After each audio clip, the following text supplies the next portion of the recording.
preciso te dizer que é impossível esquecer que não estou só nessa batalha entre o bem e o mal. A cada nova experiência eu te glorifico mais. Te ter é maior diferença em mim. Se os bons combates eu não combater, minha coroa não conquistarei. Se minha carreira eu não completar, de que vale a minha fé tanto guardar? Se perseguido aqui eu não for, sinceramente um cristão não sou. A tua glória quero conhecer, viver a experiência de sobreviver.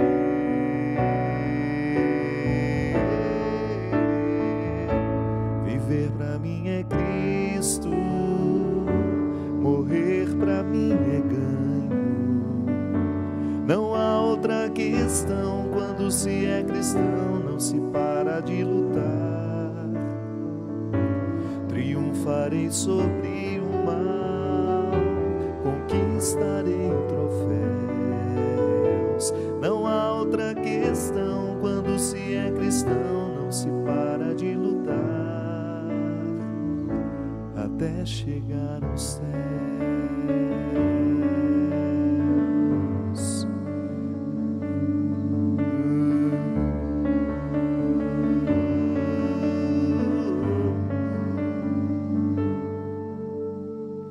Se os bons combates eu não combater, minha coroa não conquistarei. Se minha carreira eu não completar, de que vale a minha fé tanto guardar? Se perseguido aqui eu não for, sinceramente um cristão não sou. A tua glória quero conhecer, viver a experiência de sobreviver.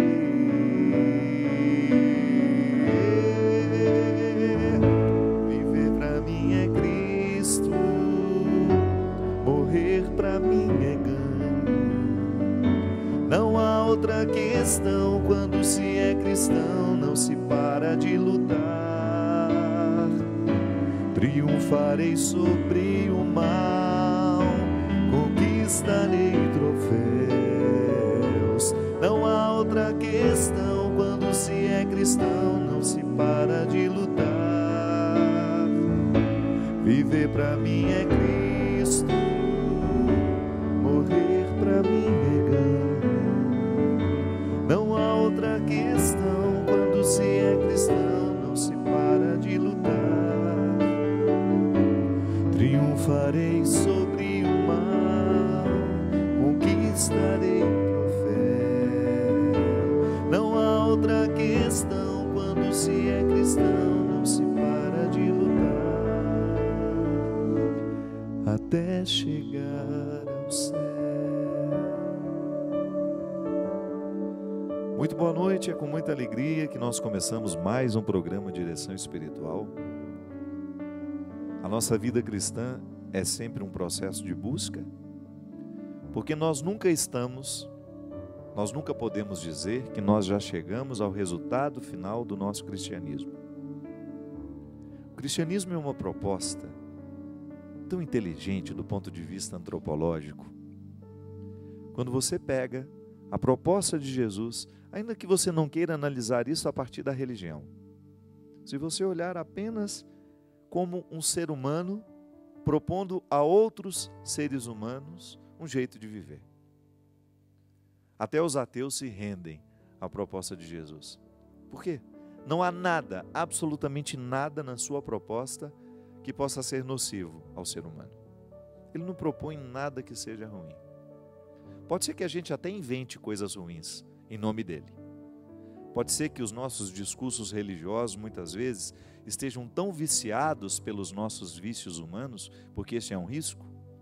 Por isso nós precisamos da ação do Espírito em nós, por isso nós precisamos da vida em comunidade, por isso nós precisamos de partilhar constantemente, com muita honestidade, as nossas teologias, para que elas não sejam opressoras. Porque em nome de Deus nós podemos muitas vezes construir um discurso teológico opressor para defender interesses nossos, interesses de alguns. É sempre um risco. Mas se você tem a palavra de Jesus, sem as interpretações maliciosas e maldosas, se você só tem a palavra dele, o ensinamento dele, você tem um código de conduta absolutamente favorável à realização humana. É interessante a gente entender isso como a pureza do Evangelho. É isso mesmo, aquilo que é de mais puro existe no Evangelho. São as palavras, os ensinamentos, os gestos de Jesus, que a igreja persegue o tempo todo. A igreja continua aprendiz deste Cristo que é seu fundador, que é seu fundamento. A igreja que peregrina, essa que somos nós, marcados pelo pecado, pela miséria, nós, os teólogos, os padres, os bispos, né? Os leigos também, até o Papa. O Papa precisa deste Espírito o tempo todo agindo na sua vida, na sua consciência, para que ele seja cada vez mais transparência deste Deus para a sociedade. E o Papa Francisco tem essa simplicidade, essa humildade de reconhecer-se assim. Foi assim que ele começou o seu pontificado, pedindo oração ao povo, recorda-se?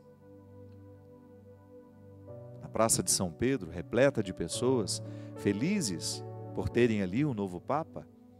O Papa, com toda simplicidade, ele pede ao povo que ore por ele. Por quê?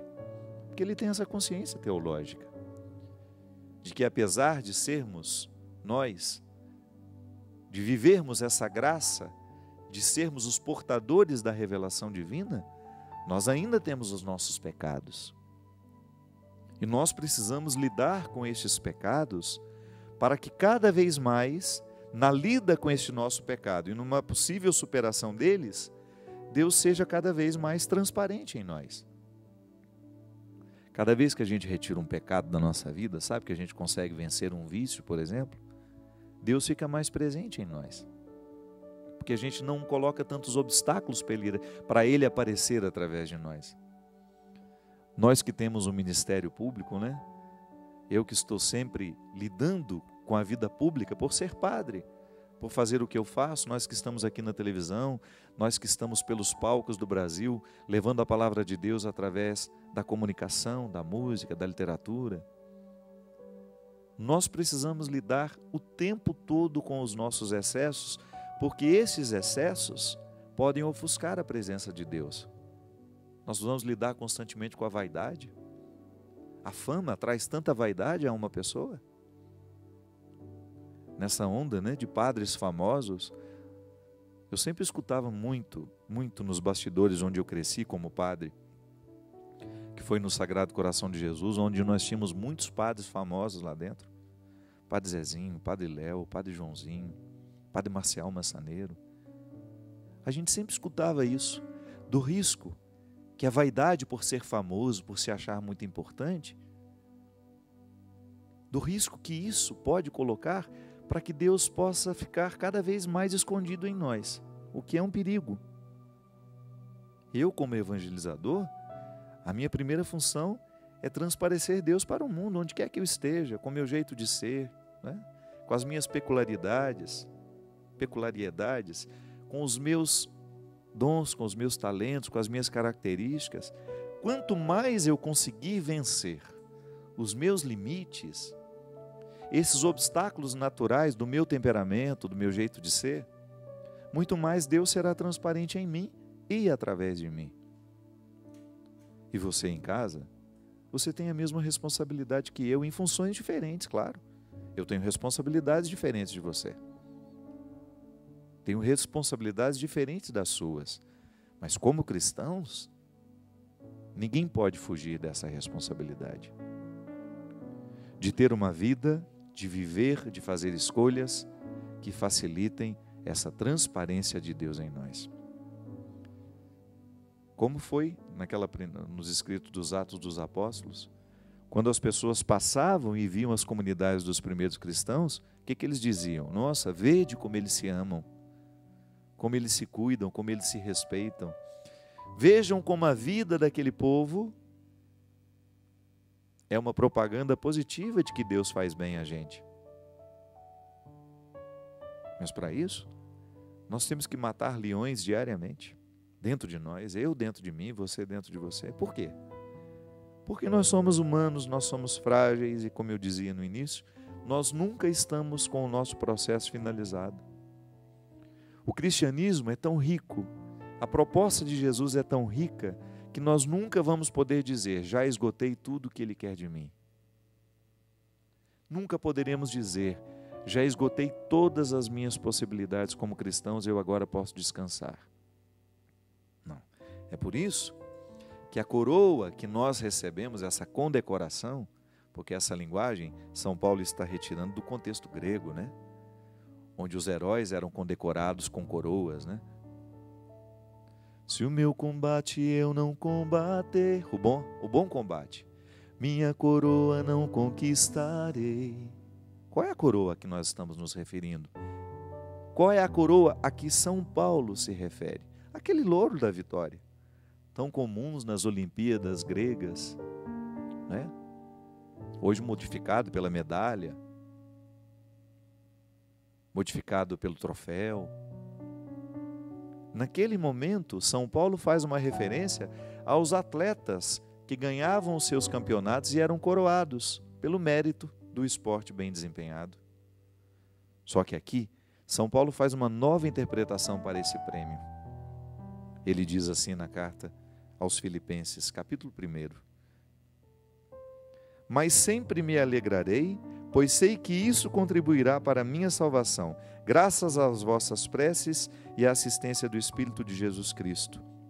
A minha expectativa e esperança é de que não vou perder a causa em qualquer hipótese. Pelo contrário, conservarei toda a minha segurança e E como sempre, também agora Cristo será engrandecido no meu corpo, e Ele quer que eu escape da morte. Para mim, de fato, o viver é Cristo e o morrer é lucro. Olha como é interessante essa abordagem de São Paulo. Ele sabe que para receber essa condecoração no céu, que ele não está esperando essa glória humana, ele não está se referindo de uma coroa que pode ser colocada sobre a cabeça para que os outros vejam. Ele está falando de uma condecoração que será recebida na eternidade. É uma dimensão escatológica dessa recompensa. Muito embora a vida vivida em Cristo, ela já nos traz benefícios agora na história. Por quê? Porque a gente aprende a lidar melhor com as nossas perdas, com os nossos insucessos, com as nossas mortes, com as nossas decepções, com as nossas pobrezas. Quem tem Deus no coração, quem tem o Espírito de Cristo vivo em si, sem hipocrisias, sem caricaturas, quando é o Espírito de Cristo de fato nos movendo, nós nos tornamos pessoas muito mais satisfeitas. Muito embora os problemas continuem do mesmo jeito que antes. Porque às vezes a gente tem uma ilusão, né? Eu vou me converter e Deus vai retirar os meus problemas. Não. Os meus problemas vão continuar. O que vai modificar é a maneira como eu os trato. Um coração convertido, um coração cada vez mais esclarecido pelo Evangelho, como São Paulo aqui queria, como São Paulo pretendia e recomendava a essa comunidade. Um coração comprometido com as causas de Cristo, inundado pelo Espírito de Cristo, terá muito mais serenidade para lidar contra as adversidades da vida. Então é ali que nós damos testemunho da nossa fé. É no tanto que nós estamos matando esses leões que ameaçam o nosso prêmio. Minha gente, eu particularmente tenho muito cuidado para usar essa linguagem, mas ela é muito necessária nos dias de hoje. Durante muito tempo a gente falou do diabo, né? E falamos demais desse diabo. Há uns 10, 20 anos atrás, quem participou da renovação carismática, eu cresci na renovação carismática, sabe o tanto que o diabo fazia parte do nosso discurso, chegou um momento até que a gente falou, gente, vamos parar de falar mais vamos falar menos no diabo e falar mais de Cristo. Mas de vez em quando a gente precisa lembrar que o diabo está com seu rabo sacudindo para todos os lados para tentar nos derrubar mesmo. As estruturas diabólicas estão muito vivas no mundo de hoje. E toda vez que nós assumimos o que é diabólico e que está cada vez mais socializado, quando esse diabo encontra espaço para semear em nós as suas sementes nocivas, nós perdemos a capacidade de matar os leões que nos desafiam. Essa é a artimanha do diabo mesmo. É minar as nossas forças. Se por um lado Deus quer nos fortalecer para que a gente tenha condições de alcançar o prêmio, do outro, o diabo faz de tudo para que a gente fique menos capazes. É assim que ele nos faz com o vício, por exemplo. Eu não tenho dúvida de que os vícios são instrumentos diabólicos no mundo de hoje. Por quê? Porque a partir do momento que eu sei que eu estou perdendo a minha liberdade interior, porque é isso que o vício faz. A pessoa que é viciada em pornografia, por exemplo, ela não consegue dizer não à pornografia. Então, ela fica com seu sistema mental todo dependente de sites pornográficos, de revistas pornográficas. E definitivamente isso não faz bem a uma pessoa. A pornografia é como se fosse a banalização do sexo, né? A sexualidade é uma coisa tão bonita de ser vivida, de ser experimentada. Tantos casais entram em crise por causa da pornografia. O marido quer que a mulher seja aquela mesma personagem, né? Que não tem um mínimo de amor próprio naquele filme pornográfico. A pessoa que depende da pornografia fica quase que com dificuldade de amar alguém de verdade. Porque o amor não comporta a objetificação do corpo.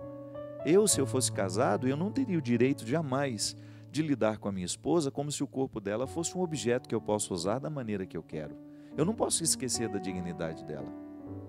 Mas às vezes o homem sabe de tudo isso, mas porque é viciado, deixou de ser livre para ter gestos que respeitem, que façam com que essa dignidade seja respeitada.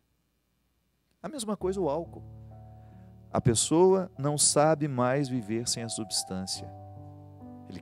A pessoa carece do álcool para viver. Até mente, diz que para na hora que quer. Não para mesmo. Aí destrói a família, destrói filhos, destrói o casamento, destrói pai, destrói mãe. Porque eu nunca na minha vida vi um lar de alcoólatras promover a alegria e a felicidade de filhos. Nunca vi. Traga-me se você conhece. Alguém que é alcoólatra e consegue ser feliz sendo alcoólatra. O rastro de destruição que fica onde o álcool passa é assustador, minha gente. Venha ouvir as histórias que eu ouço. Venha ver as histórias que eu vejo de perto. Aquela pessoa não consegue mais parar de beber por força própria. Por quê? Porque ali o diabo estabeleceu um vínculo de dependência, porque o objetivo dele é destruir o que é bonito. Olha, eu não estou falando do diabo chifrudo não, viu? Eu estou falando das representações dele, do litro de uísque que está parado lá, do litro de cachaça, das muitas garrafas de cerveja. O carnaval passou. Quantas meninas estão grávidas por causa do álcool? Por quê? Porque no momento em que estão fora de si, porque o álcool faz isso, a gente perde o poder de decidir, a gente perde a sensatez. É um perigo isso. A pessoa que está alcoolizada não percebe que está vivendo de repente um sexo promíscuo, sem proteção. Eu não estou falando de camisinha, não estou falando disso não. Proteção no sentido de saber-se um território sagrado, um território santo. Aí fica grávida, pega uma doença venérea, que vai comprometer a sua vida o resto dos seus dias. Isso é diabólico. Não há outro nome para isso. Vem, entra por uma porta que se chama prazer, temporário, momentâneo, e mata aquela pessoa depois. Assim é o vírus da AIDS, o vírus da hepatite B, da hepatite C, que entra no organismo dos nossos jovens através de festas, bebedeiras, promiscuidades. Ah, que discurso moralista, padre. Pois é. De vez em quando a gente precisa retomar os discursos moralistas, sobretudo quando a gente percebe que o diabo está nadando de braçada por causa do nosso laxismo, por causa da nossa falta de coragem de dizer o que precisa ser dito. Por alertar, isso aqui é para quem crê nessa palavra. O discurso cristão não é para dar lição de moral na sociedade, não. É para alertar quem é cristão. Eu não tenho a pretensão de ficar fazendo discurso moralista na cabeça de quem não acredita nessa palavra, não. A vida é dela. A pessoa que escolheu não crer em Deus viverá a partir dos seus princípios. O meu compromisso é com quem tem o desejo de viver segundo a palavra do Senhor. Quem de alguma maneira descobriu no cristianismo uma religião que possa nos fazer salvar a experiência humana e nos encaminhar para uma salvação eterna. Para nós essa palavra. São Paulo está dizendo que se nós quisermos viver a coroação desse resultado que é espiritual, não é material, volto a dizer. É a satisfação de ser quem a gente é. É você deitar a cabeça no travesseiro, tranquilo, saber que você passou um carnaval feliz com seus amigos e que você não abriu mão dos seus valores. Que você se divertiu, que você não é uma carola, que você não, você foi, você esteve com seus amigos, você participou de alguma festa, ou você esteve num retiro, porque olha gente, eu não me iludo não, já encontrei muitas pessoas que foram para os retiros de carnaval e lá não fizeram uma experiência verdadeira. Por quê? Porque levaram a sua droga, porque viveram lá uma sexualidade desenfreada também, enquanto todo mundo foi dormir. Isso não é garantia de nada, não. É aqui dentro que as coisas acontecem. Então, viveu bem as experiências que passaram, foi capaz de identificar, nessa luta que nós estabelecemos para vencer o que é maligno em nós e ao nosso redor, e tem aquela satisfação muito boa de estar no caminho certo. Se os bons combates eu não combater, minha coroa não conquistarei. Se minha carreira eu não completar, de que vale a minha fé tanto guardar? Se perseguido aqui eu não for. E pode preparar. Se quiser assumir este caminho, prepare-se para as perseguições. É assim mesmo. Quem precisa parar de beber sabe disso. Parece que você decidiu que iria parar, você encontra alguém te oferecendo uma pinga todo dia, né? É a perseguição natural. Quem quer se livrar de um vício, terá de enfrentar diariamente tudo aquilo que nos persegue a partir daquele vício. Os amigos, as situações, até os desconhecidos. Prepare-se. Você será criticado, você será chamado de idiota, carola, como eu dizia antes, né? Tem um sentido bom e tem um sentido ruim também, né? Que às vezes nós começamos a nos livrar dos nossos excessos e o outro acha que a gente ficou louco. É um pouco de loucura mesmo. São Paulo também já dizia isso. Que quem opta pela cruz, quem opta pela vida em Cristo, vai ter de enfrentar essa loucura que o outro jamais compreende. Porque a regra é socializar o que é diabólico. Então todo mundo que quebra a regra do diabólico é considerado louco nos dias de hoje.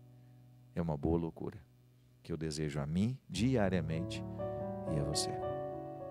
Nós vamos para um rápido intervalo e a gente volta já já com o programa Direção Espiritual.